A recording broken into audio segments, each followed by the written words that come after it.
The story begins where it has already ended.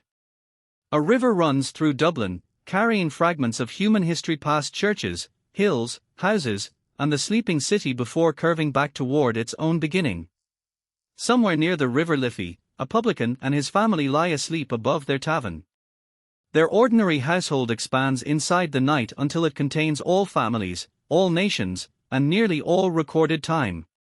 Places become bodies, people become landscapes, and words gather several languages and meanings at once. Nothing remains fixed for long, because the world of Finnegans Wake is not waking reality but a dream in which memory, fear, rumor, history, and desire flow together.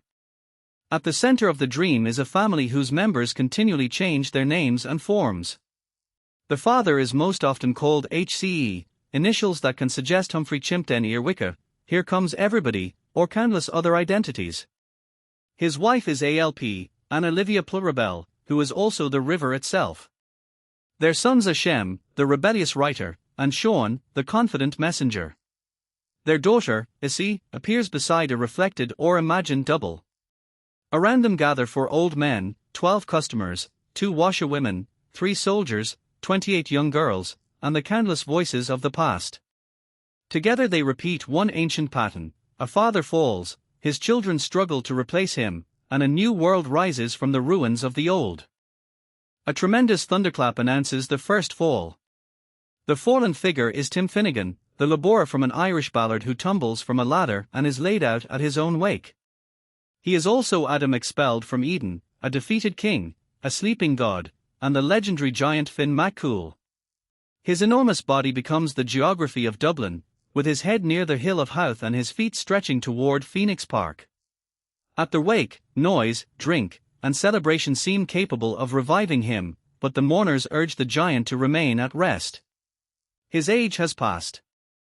From his collapse emerges a smaller and more ordinary successor, HCE, the publican who will inherit both the giant's authority and his shame. The dream moves through a strange museum devoted to conquest, empire, and the Duke of Wellington. A guide named Kate points out weapons, monuments, and the remains of historical battles, but the military exhibition gradually becomes the scene of a more private defeat. In Phoenix Park, HCE is rumored to have behaved improperly before 2 young women while 3 soldiers watched nearby. The precise offense is never established. It may have involved exposure, voyeurism, desire, humiliation, or nothing criminal at all. Yet the uncertainty only gives the story more power. As the foreigner Jute and the native Mutt struggle to understand one another, invasion, sexual guilt, and misunderstanding merge. HCE's personal embarrassment becomes another version of humanity's original fall. While walking in the park, HCE meets a cat carrying a pipe. The stranger may merely ask for the time, but HCE immediately assumes that he is being accused. Before any charge is spoken, he launches into an anxious defense of his character, insisting upon his respectability, loyalty, and innocence. His eagerness to explain himself makes him appear more suspicious. The cat repeats the encounter to his wife, who passes it to another listener, and the story travels outward through Dublin. Each person alters it slightly. What may have been an innocent conversation becomes a scandal, and what may have been a minor indiscretion becomes a universal crime. The dream shows reputation being created not by evidence, but by repetition. The rumor eventually reaches a singer named Hosty, who transforms it into a popular ballad. In the song, HCE becomes Perce O'Reilly, a disgraced comic figure mocked across the city. He is compared to Humpty Dumpty, another round-bodied man whose fall no earthly power can reverse. The song is cheerful, cruel, and impossible to contain. It passes through streets, taverns, markets, and bedrooms until HCE hears his private fear return to him as public entertainment. He withdraws behind the locked doors of his establishment, yet the music follows him. The more he hides, the larger his imagined guilt becomes. His name breaks apart into jokes, insults, foreign words, and historical echoes, until the individual man nearly disappears beneath the story told about him. HCE is placed on trial, although neither the court nor the accusation remains stable. For elderly judges preside while a confused procession of witnesses offers contradictory testimony. The three soldiers cannot confirm what they supposedly saw. A dustman, a carriage driver, the cad, and other citizens provide stories that circle around the incident without clarifying it. Questions become accusations, answers become new rumors, and the judges appear committed to discovering guilt whether or not a crime occurred. HCE is mocked, imprisoned, and confronted by voices from Ireland and abroad. Somewhere beyond the confusion, a promise appears: his wife has prepared a letter that may defend him. But the document has not yet been properly found, read, or understood. The trial begins again under different names. HCE becomes a figure called the Festy King, while his sons enter the drama and begin inheriting his roles. Sean presents himself as strong, respectable, and worthy of public admiration. Shem appears as his disreputable rival and sometimes as their witness against him. Their identities repeatedly cross with their fathers, suggesting that the sons cannot overthrow HCE without becoming new versions of him. Sean wins the favor of the court and the applause of Issy and her companions, while Shem is pushed aside. The father is declared guilty and sealed inside a watery coffin beneath Loch Ness. Yet even as the dream buries him, the voice of Anna Livia can be heard trying to reach him through the water. Attention turns to Anna Livia's mysterious letter. It has passed through many hands and may have been lost, buried, torn, stained, or rewritten. A hen scratching through a midden uncovers its remains among mud, refuse, eggshells, scraps of history, and discarded language. The discovery resembles an archaeological excavation, as though truth could only be recovered from everything society has thrown away. Shem preserves or copies the document, while Sean claims the authority of its discovery and delivery. The letter promises to defend HCE, yet its damaged condition prevents any final reading. Every mark can be interpreted in several ways, and every stain may be either accidental dirt or meaningful evidence. Scholars subject the letter to elaborate examination. They study its handwriting, punctuation, materials, folds, blots, and supposed authorship, but their analysis creates more possibilities than it resolves. The letter appears to have been dictated by Anna Livia and written down by a Shem-like scribe, though Sean still hopes to become its official bearer. It is at once a wife's defense of her husband, a record of family scandal, a message from the past, and an image of Finnegans Wake itself. Like the novel, it has been buried beneath history and recovered in fragments. It may absolve HCE, expose him, or demonstrate that accusation and defense have become inseparable. Meaning lies not behind the damage but inside it. The family is next presented through a long series of questions, riddles, lessons, and comic examinations. Each member is described without ever being completely defined. HCE is the fallen father, Anna Livia is the mother whose generosity keeps life in circulation, Issy is the daughter surrounded by 28 companions and shadowed by her own reflection. Shem and Sean emerge as opposing principles. Sean values order, obedience, religion, public approval, and the faithful transmission of accepted truth. Shem values imagination, rebellion, ambiguity, and artistic transformation. Their conflict appears in the fable of the Mooks and the Gripes, where authority and resistance confront one another but cannot communicate. Neither brother can become whole without what the other possesses. Sean now delivers a merciless portrait of Shem the penman. He describes his brother as filthy, cowardly, dishonest, drunken, and disloyal to his country. Shem has abandoned respectable society for exile and has transformed even his own degradation into art. Isolated in a dark chamber, he manufactures ink from the materials of his own body and covers himself with writing, turning shame into language. Sean sees this as proof of corruption, Shem treats it as the artist's necessary work. Beneath the attack lies the fear that Shem's words may outlast Sean's authority. When the denunciation becomes unbearable, Anna Livia appears in a protective form. The mother who defends the fallen father also shelters the rejected son. Beside the Liffey, two washerwomen beat the family's clothes against the stones and gossip about Anna Livia. As they expose their household's private laundry, they recall her youth, her marriage, her children, her generosity, and her determined defense of HCE. Their speech fills with the names of rivers from around the world, making Anna at once a Dublin woman, a universal mother, and flowing water carrying human life toward the sea. But the women stand on opposite banks, and the river widens between them.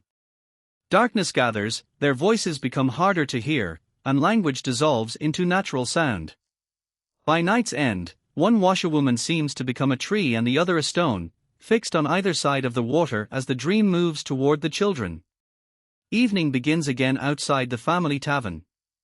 The earwicker children stage an elaborate game or theatrical performance in which their household roles become angels, devils, heroes, lovers, and rival dynasties.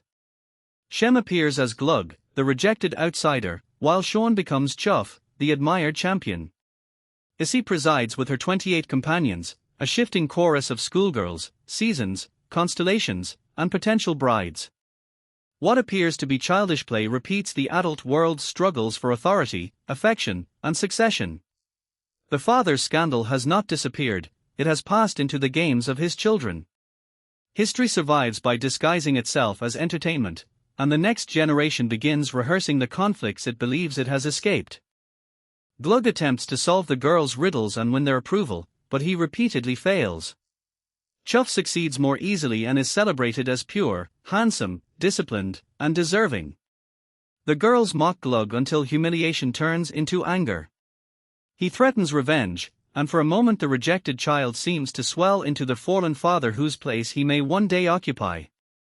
Issy remains divided between attraction, cruelty, innocence, and self-conscious performance. Before the conflict can be resolved, HCE calls the children indoors for supper, prayers, and bed. The tavern door closes with another thunderous impact. The game ends, but its rivalries continue inside, where education will transform play into a struggle over who is qualified to inherit the world. The brothers now sit over their lessons. The page itself becomes a crowded schoolroom, with a central text surrounded by competing marginal notes and footnotes. Dolph, another form of Shem, writes irreverently in one margin, while Kev, another Sean, responds from the other. Anna and Issy interrupt from below, so that no single voice controls the lesson. The children confront mathematics, history, geography, grammar, theology, philosophy, sexuality, and the art of letter writing.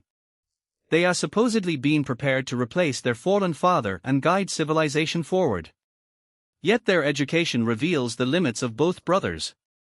Kev can preserve knowledge without understanding its emotional life, while Dolph can transform knowledge without accepting responsibility for what he creates. During the lesson, Dolph helps Kev interpret a complicated diagram associated with their mother. What begins as geometry becomes an image of Anna Livia's body, her sexuality, her river, and the mysterious source from which the family has emerged. Dolph's explanation strips away some of the sacred mystery surrounding her, converting the maternal symbol into lines, measurements, and physical processes. Kev responds by striking his brother. Dolph refuses to fight back, and the blow briefly reveals the incompleteness of Sean's apparent strength. One brother can explain what the other cannot bear to know, but neither can reconcile knowledge with love. The lesson closes without mastery, leaving the boys more divided and the mother's meaning as elusive as the letter she has written. The dream descends into HCE's crowded tavern. Customers drink and argue beneath the gaze of the four old men, while the publican moves among them as host, servant, accused man, and fading ruler. Stories pass from table to table, including the adventures of a Norwegian sea captain who consumes food and drink, acquires a new suit, and avoids paying his debts. The captain is another comic reflection of HCE, foreigner, husband, invader, unreliable customer, and founder of a household. Conversation mixes with advertisements, songs, political speeches, radio signals, and flickering broadcasts. The tavern becomes a noisy model of modern civilization, where history is consumed as entertainment and every listener waits for a chance to retell it. From the tavern's competing media emerges the story of Buckley and the Russian general. During a war, the Irish soldier Buckley finds an enemy general defenseless and exposed. At first he hesitates, either from mercy, respect, or disgust. Then the general's ordinary human vulnerability destroys the grandeur of imperial authority, and Buckley fires. Within the family dream, the story becomes another version of the son's overthrowing the father. Shem and Sean appear as performers, commentators, soldier, victim, and competing halves of the same violent act. The old ruler is reduced to a body, and the subordinate discovers that authority can be killed. Yet the victorious son immediately enters the role of the man he has displaced. As the customers grow more hostile, HCE attempts another defense. He speaks with the grandiosity of a king and the panic of a cornered publican, insisting that he has been misunderstood and that his life should be judged by his hospitality, family, and service to the community. But his words are swallowed by drunken interruptions and the return of old accusations. One by one, the customers leave. The four elders withdraw, their voices fade, and HCE is abandoned inside the tavern he once ruled. He drinks the dregs left in the glasses, collapses, and lies exposed on the floor until Kate finds him. The public house has become his palace, courtroom, battlefield, and tomb. The four old men now become historians recounting the legend of King Mark, Tristan, and Iseult. Mark, another aging form of HCE, sends the younger Tristan across the sea to retrieve the woman intended for him. But Tristan and Iseult fall in love, leaving the old king betrayed and ridiculous. Sean often occupies the role of the successful young lover, while Shem remains present as his shadow, rival, or creative force. Issy becomes the desired bride, even as she remains their sister and the daughter of the displaced father. The tale ends with youth sailing beyond the reach of age. The son has apparently triumphed, but his victory places him inside the same pattern of desire, betrayal, and eventual replacement. Sean rises to the center of the dream as the appointed messenger. Broad, confident, well-fed, and publicly admired, he presents himself as the reliable carrier of civilization's word. He answers questions, offers judgments, praises discipline, and contrasts his usefulness with Shem's disorderly art. Yet his authority depends upon material he did not create. He can carry Anar's letter but cannot fully understand it. He can repeat inherited truths but cannot prevent them from changing during transmission. As he prepares for his journey, he resembles a barrel floating along the river, a sealed container filled with messages, appetites, and borrowed voices. His triumph over Shem is real, but it already contains the shape of his decline. To explain his superiority, Sean tells the fable of the aunt and the gracehoper. The industrious aunt stores wealth, enjoys comfort, and surrounds himself with admirers, while the musical gracehoper wastes the warm season creating art and faces hunger when winter arrives. Sean identifies with the prosperous aunt and casts Shem as the foolish performer. The lesson appears decisive: society rewards work, obedience, and preparation, not imagination without restraint. Yet the defeated gracehoper offers a final challenge. The aunt may command space, property, and public respect, but he cannot create rhythm, beauty, or renewal. Sean has won the world as it presently exists, while Shem preserves the disruptive music from which another world might grow. Sean changes into John, a wandering preacher and self-declared deliverer of truth. Passing the school of Saint Bride, he addresses Issy and her companions with a long sermon on purity, obedience, religion, marriage, appearance, and proper female behavior. His advice is controlling, contradictory, and increasingly intimate. He warns the girls against desire while revealing his own desire for their admiration, particularly Issy's. He speaks like a prophet but also like an anxious older brother who knows that affection cannot be commanded. His moral certainty conceals fear. Just as he helped displace his father, a younger rival may one day displace him. The new authority has already begun defending itself against the future. Issy answers John with flirtation, mockery, tenderness, and the suggestion that she may choose someone else. The girls who once celebrated Sean now become witnesses to his departure.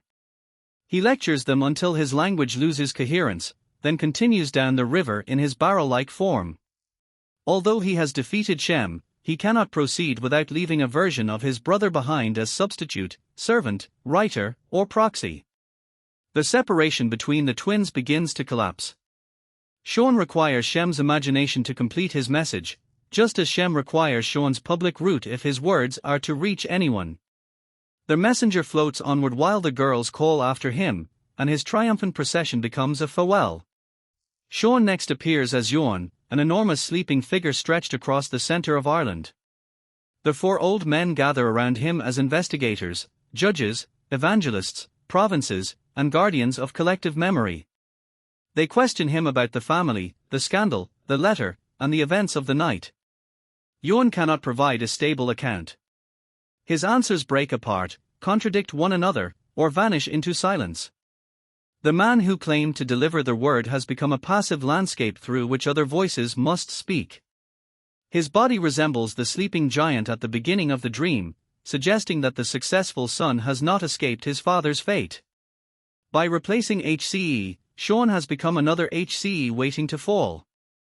As the questioning continues, Jon turns into a human medium.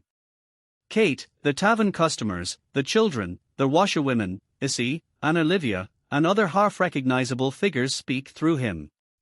Voices interrupt one another, change gender, cross centuries, and merge with the language of religion, politics, gossip, commerce, and song.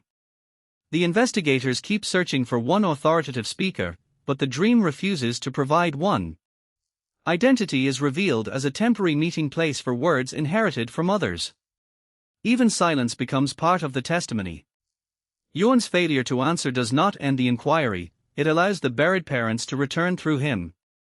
The son's voice weakens, and the older cycle begins rising from below. At last, HCE's voice is heard again. He speaks from beneath the ground, from inside Jon, from the sleeping tavern, or from the depths of the collective dream. He once more defends himself, boasts of his achievements, recalls his courtship, and declares his attachment to Anne Olivia, the river flowing beside him. His return is neither complete resurrection nor final acquittal. He remains comic, compromised, loving, frightened, and impossible to separate from the accusations against him. Anna's voice also passes through the scene, continuing her attempt to preserve the fallen man without denying his weakness. The parents reclaim the dream from their children, but only because the children have begun turning into them. The cosmic voices narrow suddenly into a dark bedroom. A child cries out in his sleep, and Mr. and Mrs. Porter rise to comfort him. For a moment, the legendary Earwickers resemble an ordinary middle-aged couple tending to a frightened son in the early hours of the morning.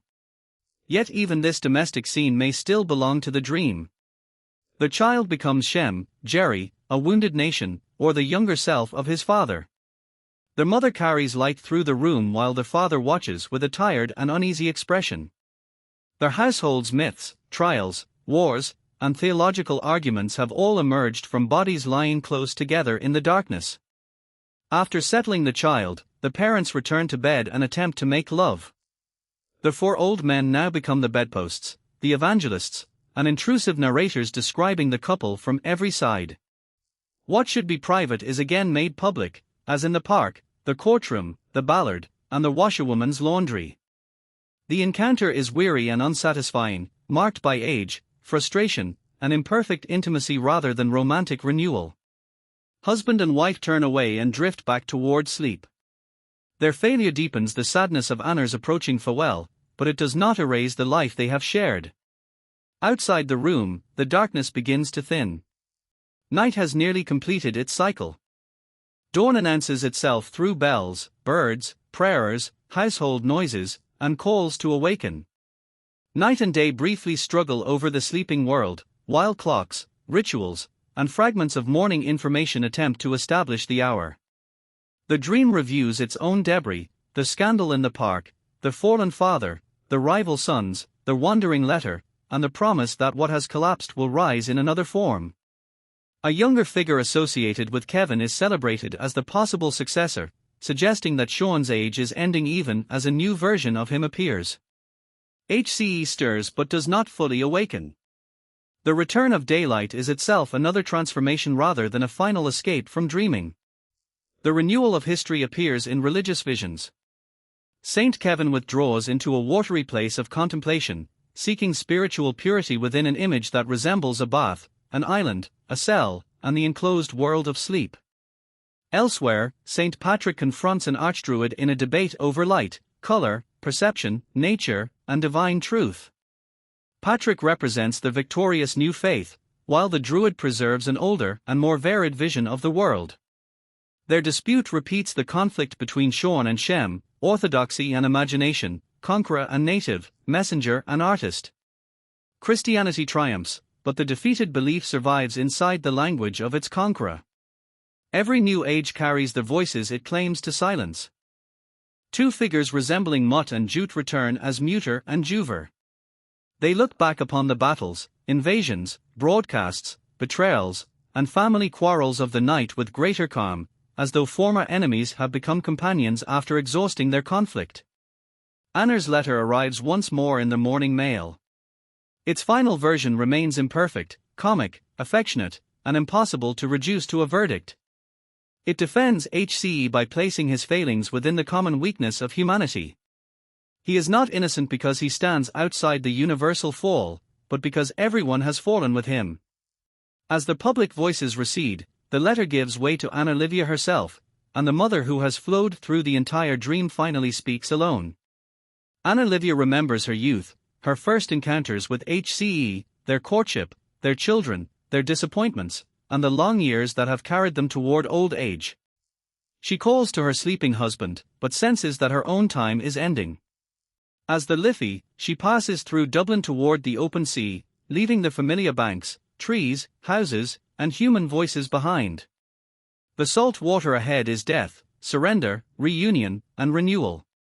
She imagines being received by a father who is also her husband, the sleeping giant, and the world from which she first emerged. Her daughter may continue the river's course in another form. Anna's voice breaks into scattered words, and the unfinished sentence flows back into the novel's opening, where the river begins again. If you learned something, consider giving the video a like so others can also benefit from these educational videos. Happy learning, we hope to see you in the next video.